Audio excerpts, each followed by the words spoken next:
A very good evening and welcome to this edition of the Fourth Estate. Charles Mwangushampagi, and tonight we'll be discussing 2016 elections or a transitional government, with the debate raging over the reform proposals that Cabinet has presented to Parliament for managing the 2016 elections. Others concerned that they don't go far enough, others saying they are too late. There have also been voices over the last few years demanding for a transitional government to lead the country into a more properly organized election that is much more freer and fairer for all the competitors. That's what we'll be discussing tonight, and let me introduce, starting with my colleague, Chris Obore. Chris, thank you very much for standing in for me the last Sunday. Very difficult job. So not easy. He was moderating and discussing. Which is a good thing, multitasking. Betty Olive Namisango Turuomwe Kamia is president of the Uganda Federal Alliance. Very nice to have you. Thank you, Charles, and good evening, viewers. And Dr. Kiza Besigye, he is founding president of the Forum for Democratic Change. We've been hearing voices that there is a WhatsApp group that has emerged, supporters of Dr. Kiza Besigye, that's trying to mobilize. I also understand that you were elected on one of the lowest units or lowest committees of the Forum for Democratic Change for Kanongo. Rukunjiri, my apologies. You could also add that he is the most courageous opposition politician in our times. Well, as you can see, that is already being contested. I would rather be called simply a farmer. Okay, farmer Dr. Kiza Besigye, very nice to have you on the Fourth Estate tonight. My pleasure always, and a good evening to all the viewers out there. Let me start by saying this, that we kept you waiting for quite a bit. You came in much earlier, and the rest of us, or some of us, came in a little bit late. So I appreciate that you were able to come in much earlier for this show. And my first question to you is, you have been a central player in demands for a transitional government in 2016. You contested 3 elections. You took 2 of those elections to court. You decided not to take the 3rd election to court, and now you're talking about a no election in 2016. What exactly is it that you and your colleagues are demanding? Well, I think to know what we are demanding, you ought to reflect on the political system that we are dealing with. And the political system we are dealing with is one where, frankly, power resides in those who control the guns. And this is how it has been right from colonial time, that the colonial powers took over power from Ugandans by use of the guns. And it is the guns in which power has resided up to date. Whoever controls the coercive forces controls state power. And you must understand that in those situations, you have institutions that are structured to support that political system. Institutions are either popular institutions or they serve a narrow section that controls power, if the system is not based on a democratic dispensation. And so the transition that we have been struggling for is a transition from that narrow control of state power by those who control the instruments of coercion, the guns, to popular control.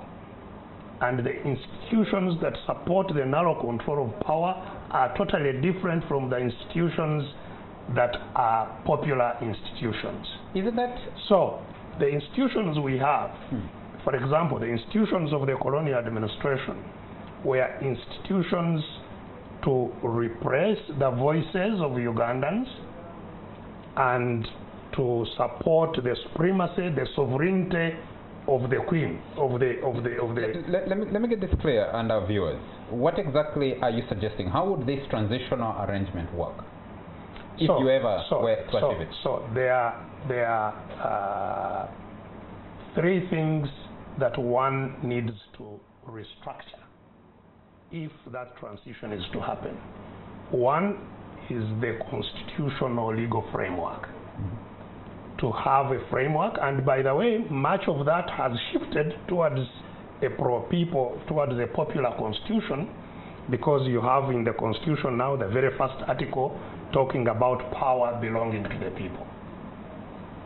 But, you know, power will not belong to the people by simply saying power belongs to the people. And that's why what we have quite often is a state of impunity, where people who exercise power override the constitution, override the laws with impunity, because there is nobody that will stop them from doing that. So the first thing is to restructure the constitution and create popularly controlled institutions within the constitution, create a framework that provides and protects the rights of those who have the power, the population, and so create the necessary checks and balances to see that those controls are not violated. And so that is the first thing. You must have a constitutional legal framework that is in line with popular control. The second thing is now to actually build the institutions that are provided in the constitutional framework and make them functional. And that is always the challenge.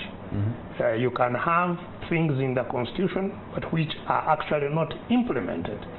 And I'm glad that, for example, in the neighborhood in Kenya, they have now even provided within the constitution some mechanism that can help in ensuring that what is in the constitution is actually implemented. So the next thing is implementation, building state institutions that are provided for in that framework. And thirdly is now to provide for leadership, the leadership that actually operates this framework and institutions. So that's where you get to elections. Doctor, listening to you, I am like playing back an audio tape recording of what was said in 1986 after the fall of government, or what I hear every time someone announces a coup. They say, for us, we just want to arrange a transition arrangement, we put in place these structures, and after that, hand over to elected You see what yes. it is I'm describing to you in clear terms, what concretely needs to be done. And therefore, talking about doing something and doing it are of course completely different things. What will determine whether you are having a transition is what you do. And indeed, NRM betrayed that process, because that whole war was premised on the understanding that it would end in a transition that would do those three things. And actually, what I was trying to write about in 1999 that started my political struggles was to critique whether NRM had done that or not. The first failure was at the very onset, the constitution making. In which I participated, and that's why I had clear view of where the failures took place. The constitution making was sabotaged, and I spelled out in the document I wrote in 1999 exactly what I think happened in that sabotage, what was done to sabotage that constitution. And the main outcome of that sabotage was that ridiculous provision that there is such a thing as a movement political system, and that it's a political system distinct from a multi-party political system, and so on and so forth. And you had also that controversial Article 269 that made members of the opposition. Yes, that was part of that. That was part of that movement system. And then, of course, the way the institutions themselves were structured we still had a lot of power residing in the presidency, the executive, which has been the problem and not providing the necessary checks and balances. Just hold your thought so there. the first failure was in the making of the constitution. Okay, and that is where the first rectification must take place. Okay, just hold it a moment, because one of the people who have been speaking about restructuring so committedly for the last few years and very consistently is Betty Kamya. Do you, when a country is functioning, the expectation of some people is go through an election process, change leadership, and the new leadership can make those promises, because the current leadership feels comfortable with what it has provided. It feels comfortable, actually proud, that it has provided the country with the constitution, and even when it has been amended several times, they feel they're doing what they need. Does this country have the luxury to create time in between regular elections to have a transitional arrangement that actually achieves what Dr. Bessie is talking about? Like you said, Charles, I largely agree with Dr. Bessie's analysis, and I also authored a pink book which has been widely circulated. I'm sure many of you and the viewers have seen it. A small pink book, which is a concept notebook for a remedy, which for us is a national referendum. But it largely captures what Dr. Bestie has said in the preamble, where the problem of Uganda started, being that it started at the beginning of Uganda. You know, because originally there wasn't Uganda. There wasn't an entity called Uganda. Yes, just 120 years ago. So the creation of Uganda also included disempowering all the communities that made Uganda and centralizing all the power. But what happened? I mean, Dr. Bestie said there was an attempt to popularize people power through the first article of the Constitution, which says power belongs to the people. But you know, there's a comma. Power belongs to the people, comma, who shall exercise it in accordance with this Constitution. Which Constitution then, through article by article by article, centralizes power under a lot of influence and authority under the presidency. So the people's power really ends at electing the president, largely, and members of parliament. That's where their power ends, unless they call for it through a referendum and make direct decisions. Because many times they're let down by their representatives in parliament. But for me, I think the biggest problem is the clash between the spirit of the Constitution and the letter of the Constitution. There is a significant clash. Clearly, the spirit of the Constitution was to create a vehicle that would drive Uganda to be a peaceful, progressive, democratic country. And that vision is captured in the national constitution. So that's the spirit. But when it came to the letter of the Constitution, the letter created an environment that fuses, absolutely, fuses the executive, the legislature, the judiciary, and the ruling party. Okay. So, can I just finish this? Yes, if you can. So, for me, those were mistakes that could have been made in error of judgment or even knowledge. You know, knowledge. We didn't have that much knowledge that we have with the hindsight. But the biggest problem that ensued is Article 79 of the Constitution, which clearly makes Parliament the maker of laws. Parliament is required to make good laws for the governance of this country. But clearly Parliament is not in charge of the legislative function. Okay. It is not. Let me bring in for a brief while. That we need to focus on that. Okay, because we need to take a quick break. Chris, realistically, what happened in 2016 with all these different viewpoints emerging?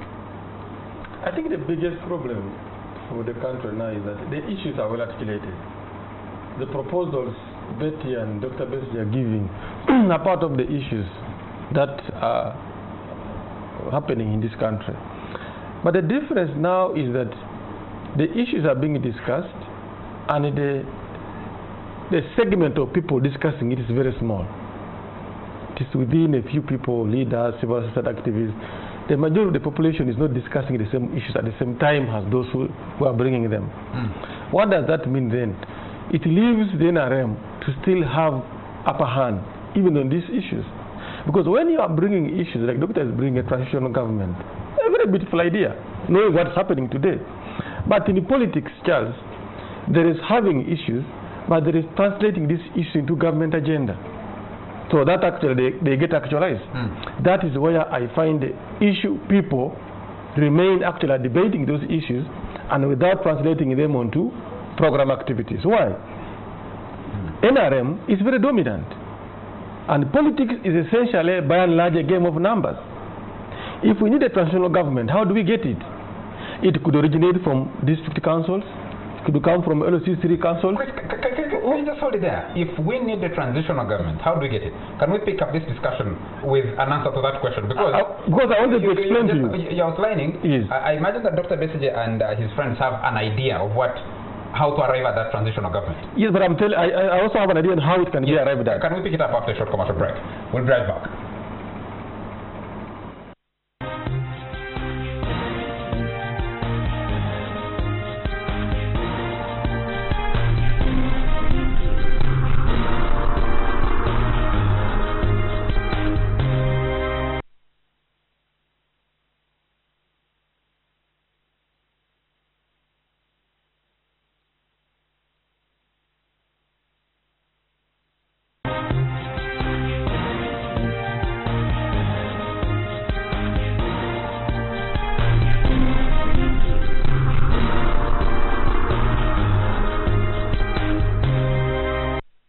You're still watching The Fourth Estate, and we're discussing 2016 elections or a transitional government. A section of, especially members of the opposition, are demanding for a transition arrangement together with some civil society actors, saying an election in 2016 under the current conditions is a waste, not just of taxpayers' money, but also of time. And how does that get actualized? We're discussing that with Dr. Kiza Besigye, retired colonel, founding president of the Forum for Democratic Change, Betty Olive Namisango Thuruomwe-Kamya. She is founding president of the Uganda Federal Alliance, and both of them have been, Dr. Betty has been a presidential candidate 3 times, or aspirant, as Betty wants to put it, and Betty has been a presidential candidate once. You were a candidate from aspiration. Chris, let me come back to you. You're saying if you want to arrive at a transitional government, yes. How? In the political science, there's what they call domains, zones of influence, where actually after politics as an art of mass mobilization, it now translates into actual who gets what gets done at what time. Mass mobilization is getting people to choose the people they want can do that, the secondary part. Now, if we want a transitional government, it would imply we should have sub-county councils, district councils, and most importantly, parliament involved in this. Whether we want reforms, whether we want laws, it will come back to parliament. It will come back to district councils. Now, the people with ideas, the Dr. Kiza with ideas, with the issues, are articulating the better issues. But how do these issues get onto the national agenda? It should come through the formal processes, outside what you ask, either an army coming and saying, we want things overturned, or an international force coming and saying, Uganda, go back and do this, or President Museveni and NRM becoming benevolent and saying, okay, we have listened to you, we can now do this. Because you must, even if you have the issues, they are actors to those issues and their interests. And of course, the interests of the NRM are not the interests of Dr. Besigye. Okay. So if Dr. Besigye does not have district councils, if it does not have sub-county councils, if it does not have parliament, then it's going to remain an issue-based person without the ability to translate the issues into results. Okay. So the starting point is to make LOC3 an enviable political arena, to make a district council an admirable political arena, and more so, every political actor should look at the parliament as a place to be, because it is there where things get done.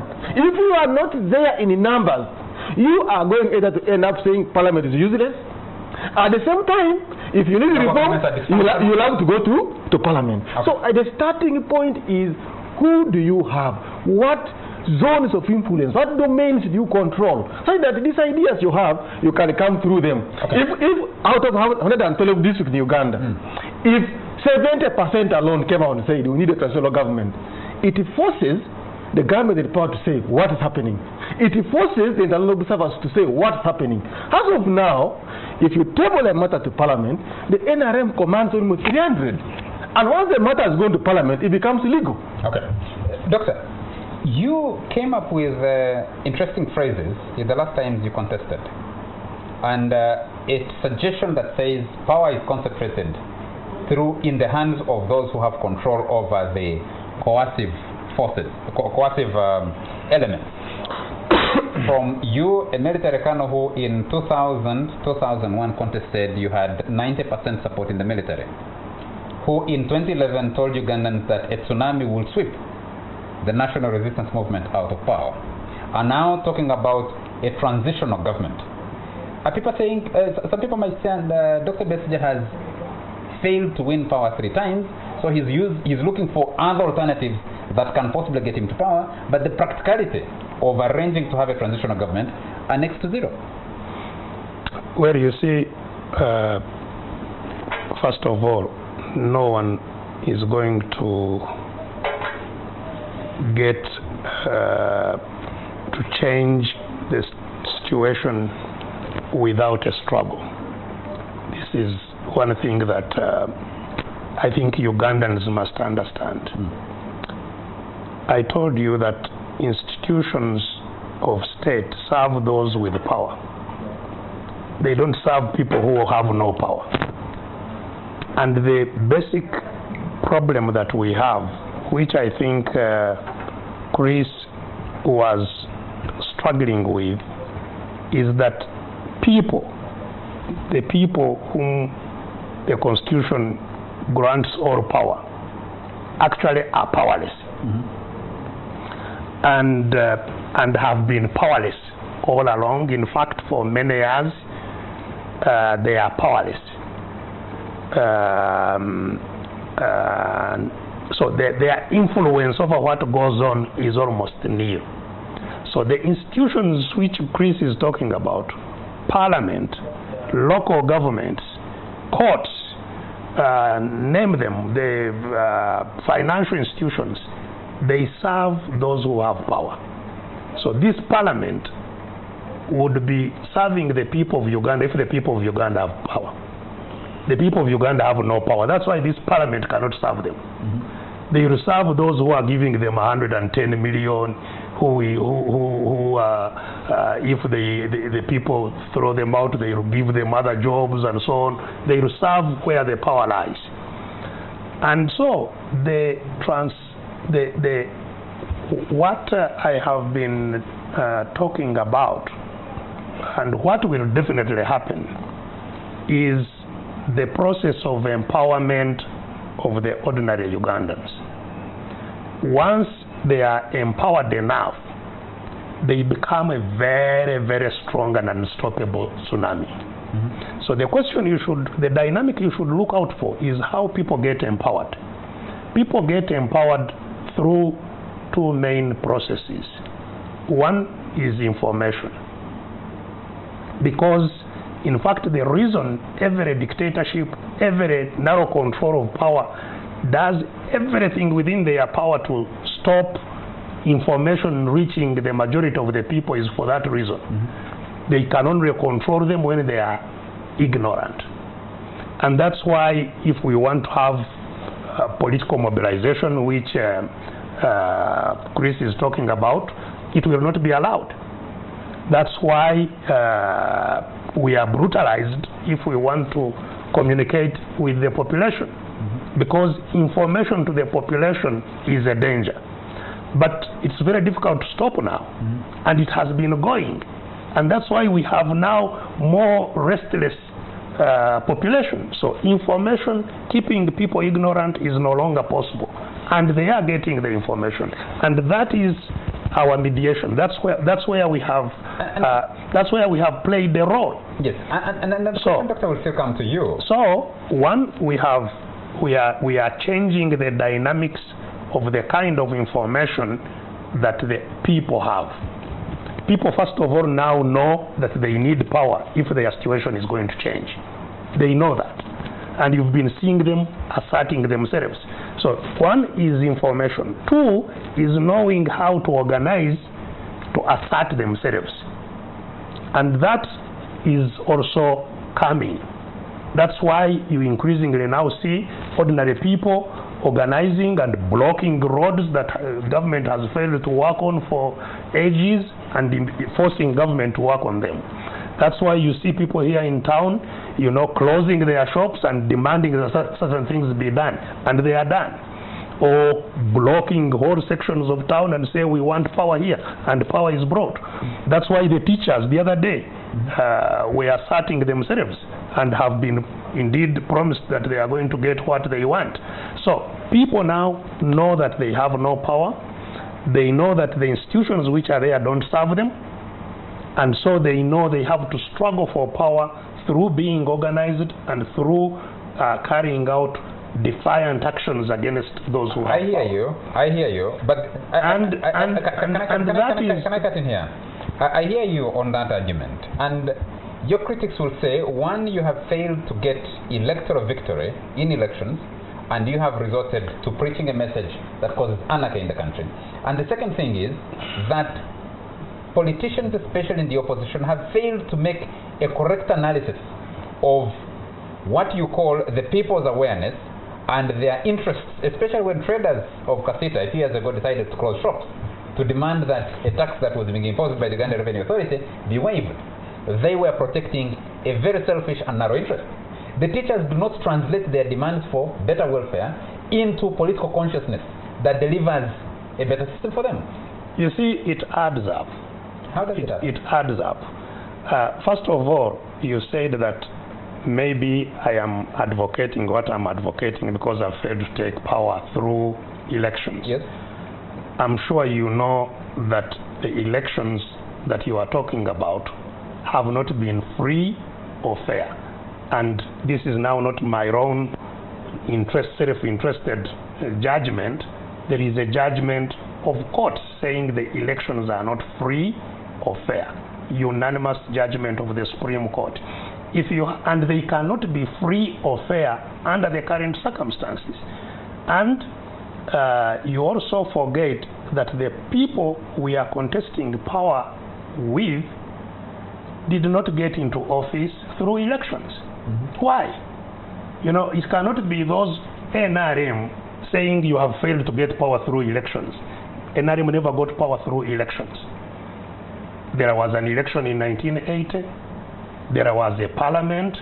If they thought, if Mr. Museveni or anybody in NRM thought that you could go to a parliament like that one of 1980 and get reforms, they would have gone there. They didn't, and they were right, because they would never have got reforms from that parliament. It was not a parliament of the people of Uganda.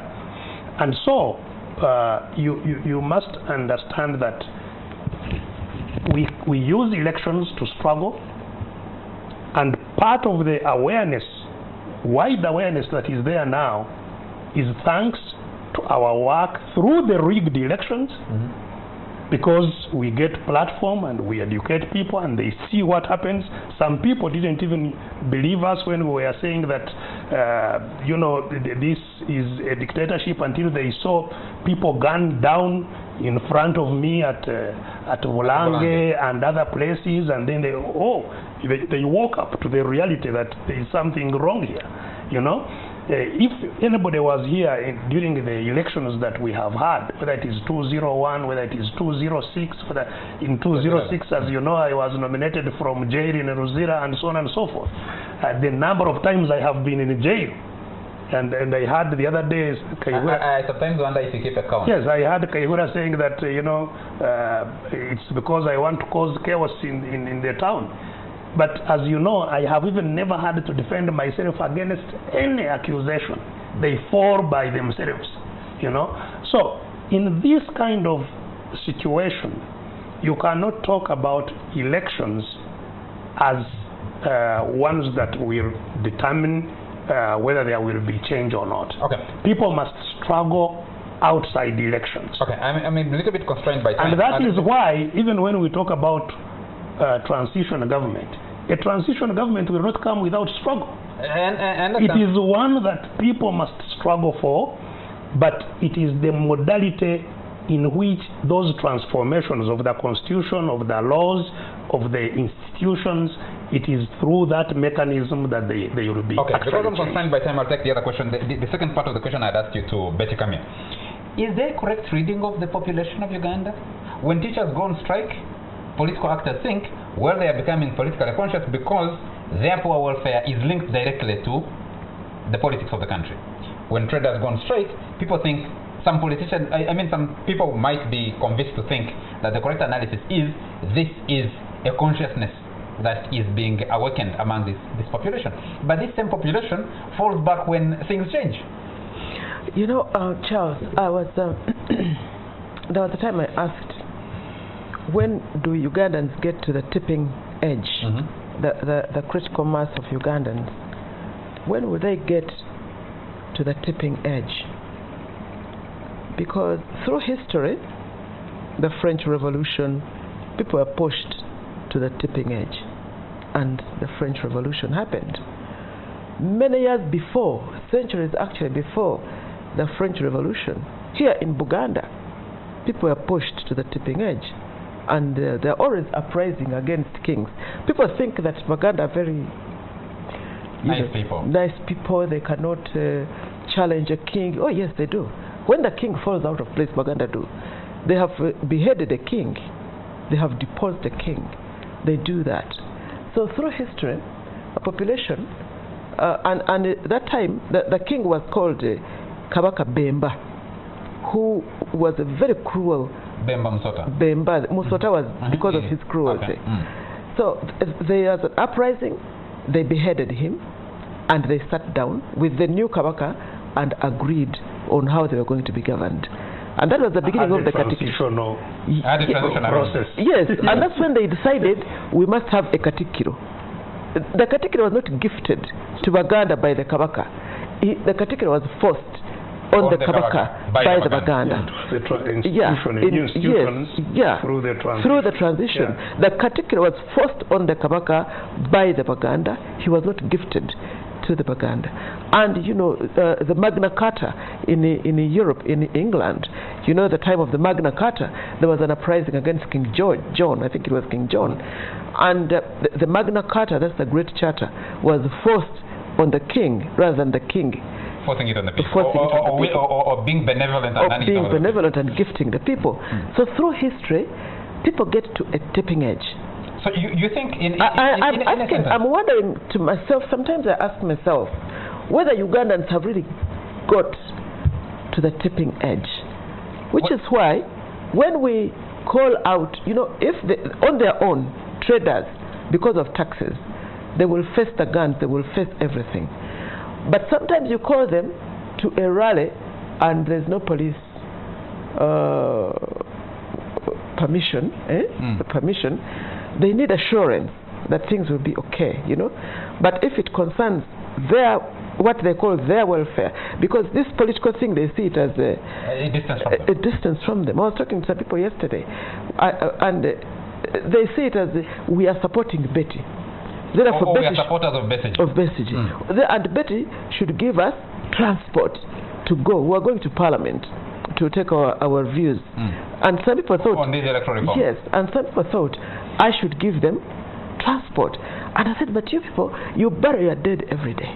Nobody pays for your transport to go and bury the dead. You contribute to your friend's wedding. You go for football. You do everything you want out of your pocket. But if I say this is a political activity which we need to do, then they need funding. So I think, to answer your question, Charles, maybe the communication, people are not yet sure that it is there. So it is either they are either supporting Museveni or Besigye. It's not there. It's not theirs. It is a Besigye's thing or Betty's thing. or Museveni's thing. And the people just need to be dragged along. What creates that kind of situation? Exactly. Why the people are disconnected from One, political leaders? it began from the political modeling. The opposition modeled, at first modeled themselves as with a dichotomy, government versus us. So the understanding of government was the NRM is in power, so we must oppose it. Uganda didn't have appreciative inquiry. You have to appreciate where government is, and then say, but there is this. In the beginning, if you realize, it was all about government. So there's a dichotomy. Us in opposition, them in government. The resultant matter now is that people didn't know the value of government in their lives. People failed to appreciate the role of government in their lives. And they put government to mean Museveni. It has over time caught up, even with opposition. We are talking about our opposition here. We have so many philosopher kings. She's talking about the French Revolution, whose role in politics is to philosophize, which is okay, but the philosophy is dependent on time with tea. It's like the second coming of Jesus. So you have to be patient with it. Activism was killed. It's actually this doctor here you see, who has injected activism in the Uganda's body politic. Originally, it was in the comfort of our offices. Now it is on our Facebook. Now it is on WhatsApp. Now it is on this, and we expect a change. So it is basically to come out and say this is wrong, and then he becomes a subject of focus, and that's how he bears the brunt of the government. Because philosophy became a mode of opposition. Why do I think that the opposition did not appreciate? If you tell people government and they begin to frown at government, essentially now, even when you need leaders who must change government, for instance, we have some opposition elements in the districts, we have opposition in some sub-counties, although few, we have opposition in the parliament, although very few. But you see, the overall concept of government is already spoiled.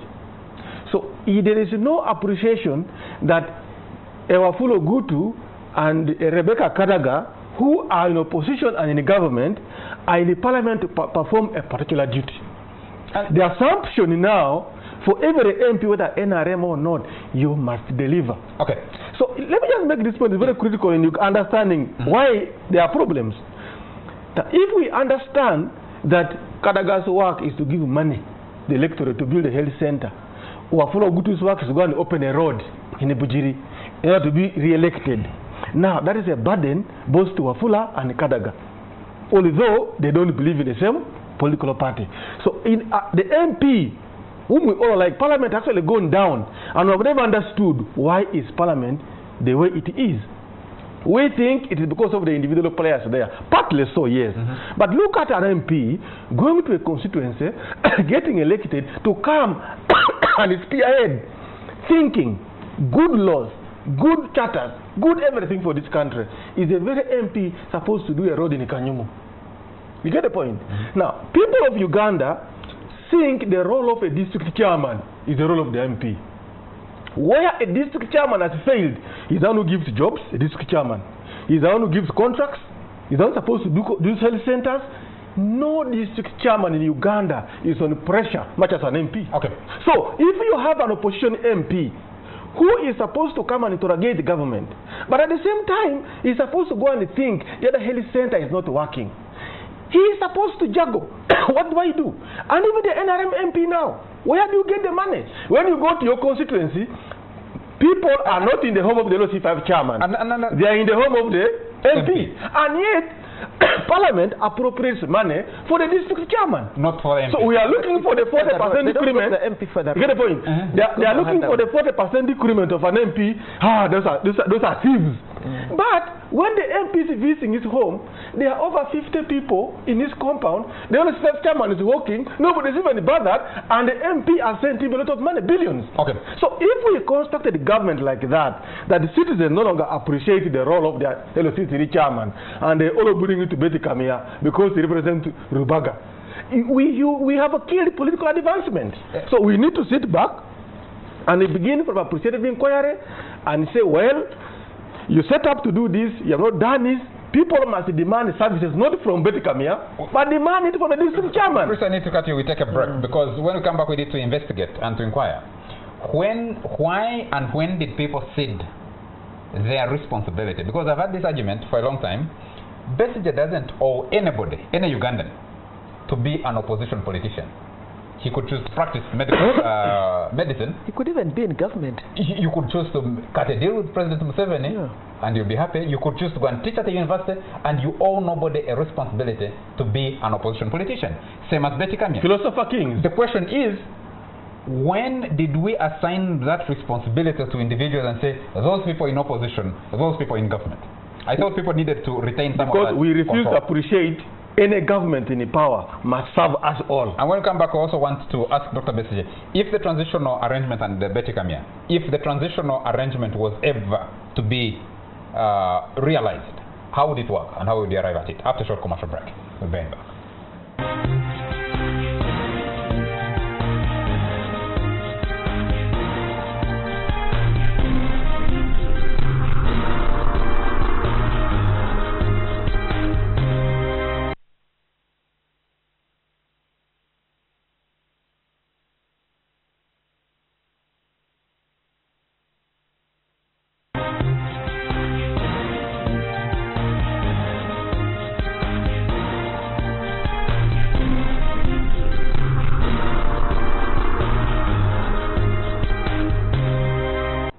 Welcome to this last segment of the Fourth Estate tonight, and we are discussing elections in 2016, elections or a transitional government. The section has been pushing for a transitional government, saying elections held under the current conditions add almost to nothing.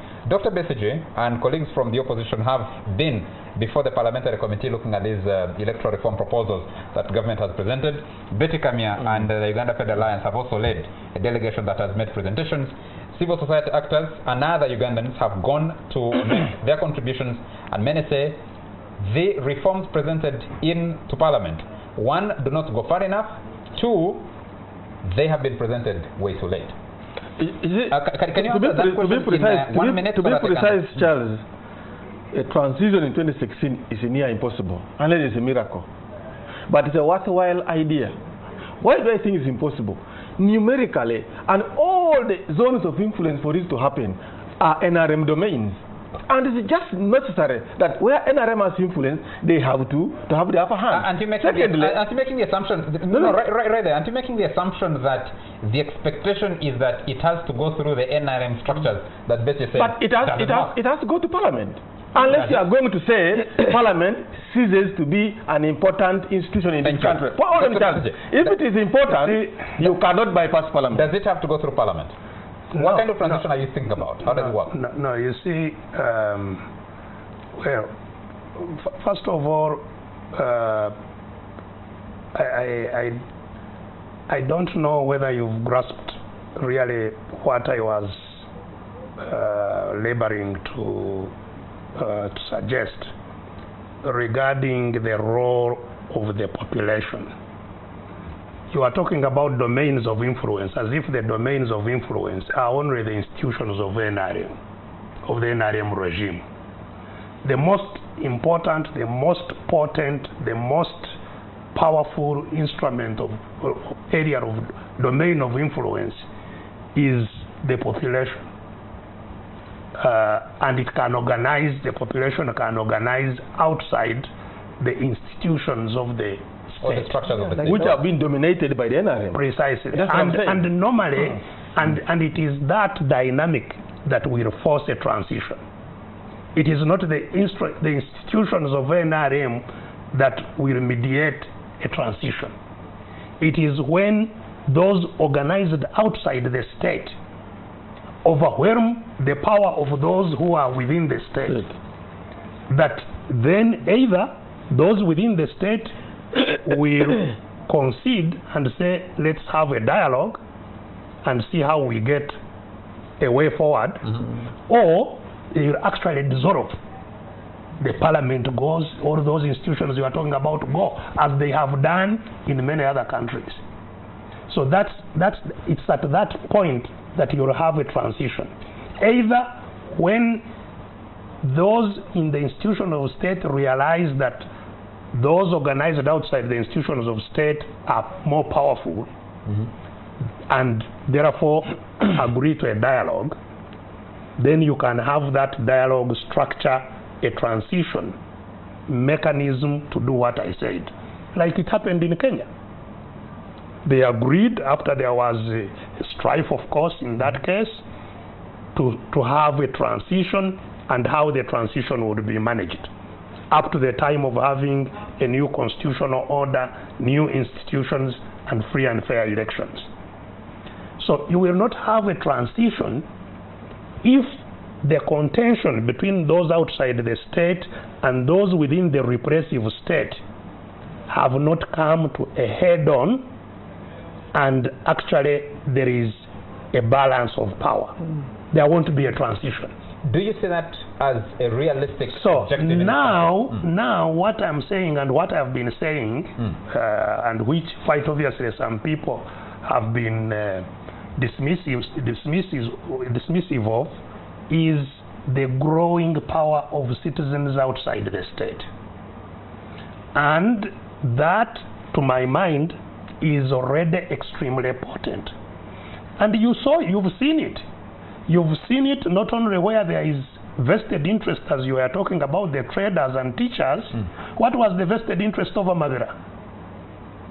In 2007? Yes, citizens rose up and said, we're not going to give away our forest, and it is there.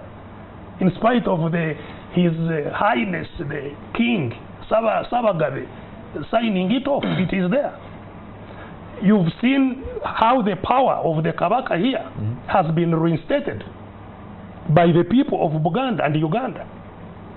If by stopping the Kabaka from going to Kayunga, there was complete silence, the Kabaka would no longer be leaving Banda. But now, the Kabaka is powerful in his kingdom. You know, his institutions are up and running, very strong, not by the will of the regime.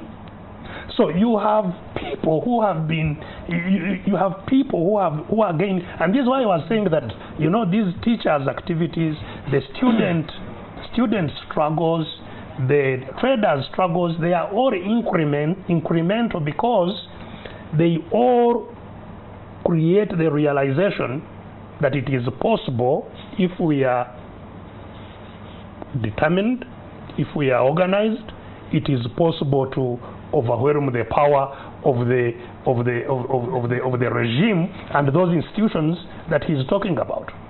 And that is what has happened wherever there has been a transition in Africa. And that will be the fundamental change. The fundamental change could never have been what happened in 1986, because that was actually the typical change of guards from one military to another military. The real change, fundamental change, will be when those ordinary people organized enough and assert themselves over these colonial institutions. So you think there will be a second over these colonial institutions? There was never fundamental change. Yes, there was none. And these colonial institutions, therefore, will have to melt, and the transition will create new institutions. Where by the way, I differ from my sister Betty on her main project of the referendum. A referendum cannot work because it would be mediated by the same institutions of the state, of the colonial state. And those institutions will not simply by organizing the referendum. Even if they agreed to organize the referendum, they will either rig it, or even if it was not rigged, they will simply ignore it. Okay. But I needed to respond right on this, and it's a question basically. How do you arrive at that transition? Your approach is organize a referendum, and Ugandans restructure the constitution where they remove power from the center and spread it using a federal arrangement. I hope you also give me adequate time like you did, Dr. Besigye. I hear what Dr. Besigye and the transitionists say, and I agree. That's what it should be. It's very important. But I also think what we had started asking I hear Ugandans, I mean, like we said, when you call teachers on something that touches teachers, teachers will rise, will stand up and be counted. When you call doctors or any defined group, or the people of Buganda, when Kabaka is going to Kayunga, they will stand up. The category just says, come on, you people, bring a tafari. People come of their own free will. They feel emotionally in connection with what is going on. But I have a feel, that's what my question was, are there people who really own Uganda, a critical mass, that own Uganda, like Baganda own Buganda? The other day I saw the people from Toro, you know, and our boys from Federal Alliance. You know, this time Federal Alliance was on the side. This time it was Toro. You know, they were in the Toro thing very, very much. People own something. On which side are they? In the Toro thing? No. This time they were Toro. I wanted to talk. They were Toro. They are very Toro. Yes. So I just ask myself whether we have built a critical mass that own Uganda, and will not run away when Kehura's tear gas comes. You know, when it is the Kabaka and Buganda, they will not run away. And you know, let me finish, please, why haven't you built that critical mass? Yes, that's what I'm asking. Those people, the Baganda or the Batoro or the teachers or the whatever, they do not need to be mobilized or even given facilitation. They tax themselves. But somehow for Uganda, they do not tax themselves enough. There are few people, of course, like Dr. Messi, who is incredible, and the other people, you know, who have stood out. But the critical mass, why are they not owning Uganda the way they own the other interests that they have? That's one question. Two, I just have to talk about the game. I also think about the game. I have a feeling that President Museveni lures us to his playfield, home ground. And we go in his home ground, and of course, because it is home ground, he has the advantages of home ground. For instance, the Political Order Management Act is there as a referee, the police, or whatever. So he lures us to home ground, and then he's kind of superior. He beats us on home ground, which is why I think you're making the argument that Chris Obore has been making. No, the argument I'm making is that we need to up the game. We need to change the game so that we lure him to an away ground, a neutral ground. We don't always have to go to his home ground, and this is where the referendum comes in. You see, the referendum, for instance, the one, you know, there are two types of referenda. The one that is government-sponsored and the one that is people-driven. The one that is people-driven is close to what Dr. Besigye wants, only it is properly provided for in the laws of Uganda and puts the establishment kind of outside. Because the first thing we do, you collect signatures of people who are supporting this issue. And you can collect 10 million signatures. And you don't have to call Kehura and tell him I'm collecting signatures. I have told you we have collected 1 million signatures. And nobody knows who they are, because we go to their houses and collect signatures. And that's a big statement, because we don't have to win the war head on day one. You can win it battle by battle by raising 5 million signatures. All of them registered voters. Listen, all of them, 2012, I want to finish this. All of them registered voters. And I just table these 10 million signatures in front of this country. These are Ugandans. They are here. Check them out. And they count them.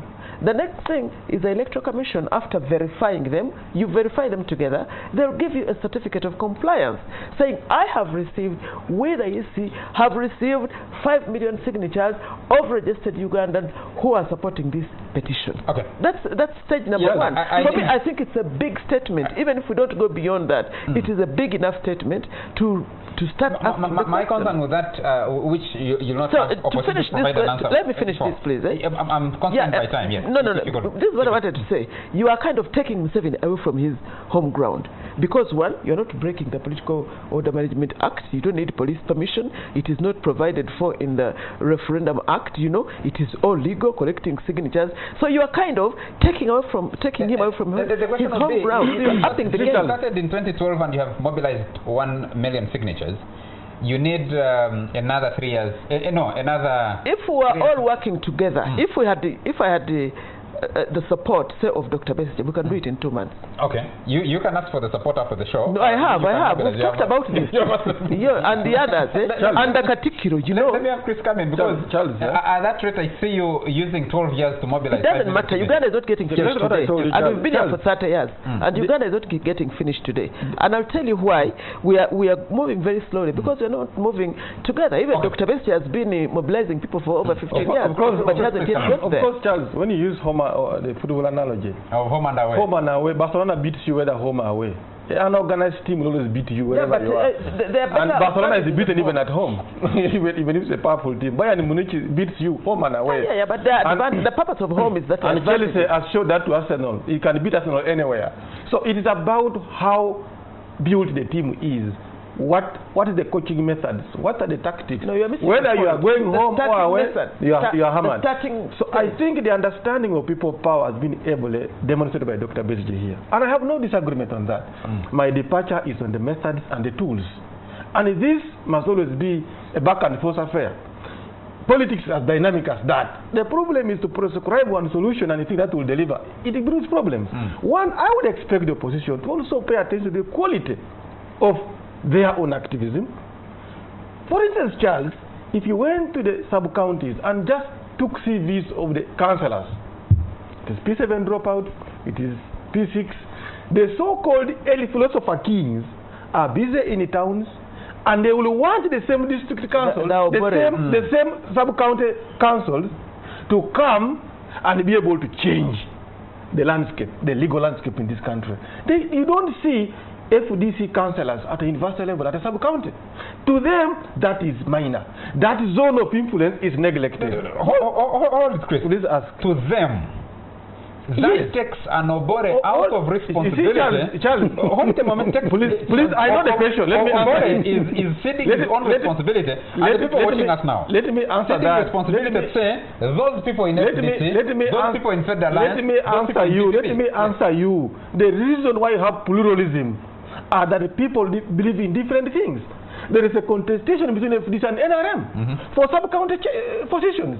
I am saying those in NRM who want to run the sub-county, what is their quality? Those in FDC, the word is those applies. It is not that me or Bore are detached. In any case, the governments are run by politicians and technocrats. You cannot have a government where everybody is a political activist and everybody is a technocrat. No. So that's the public administration debate which has been sorted out. What I'm saying here is, it is imperative for any political player to understand these domains and capture them. Now, if you don't have the quality, first of all, the cognitive quality and the moral quality to determine the quality of politics, we paid less attention to that. Thank you. So, and then, Charles, hold on. Other than, doctor says people have the power, but people ought to be mobilized. So without mobilizing people, you are going to again wait like the second coming of Jesus. Thank you very much. And the other thing, finally, Charles, thank you. The other thing you can depend on is the performance credibility of the NRM. Thank you very much. That is what will ignite everybody who's affected to come for what Dr. Besigye is saying. I don't have the right now, if NRM says they are putting money on electricity and people are dying in hospitals, teachers are not getting things, that is what will bring the whole population. I do not have the luxury of time. But it is not that opposition is organized to get NRM. I want you to be organized. It's a difficult question for me to put, especially when you're pointing at Dr. Besigye. If he's dedicated 15 of his prime years, when he should be enjoying himself and consolidating his things to mobilization. Since 1987. No, I'm talking about 15 since 2000. It is not about Besigye. It is those who think what Besigye represents is correct. Because I keep looking out for our own responsibility. I met a gentleman in Fort Portal yesterday, and he was saying, but you see the problem, I see you people on the show, and the problem is we need to be sincere. And I said, what sincerity are you talking about? When you host these opposition people, I said, what about the opposition people? And we lost the discussion.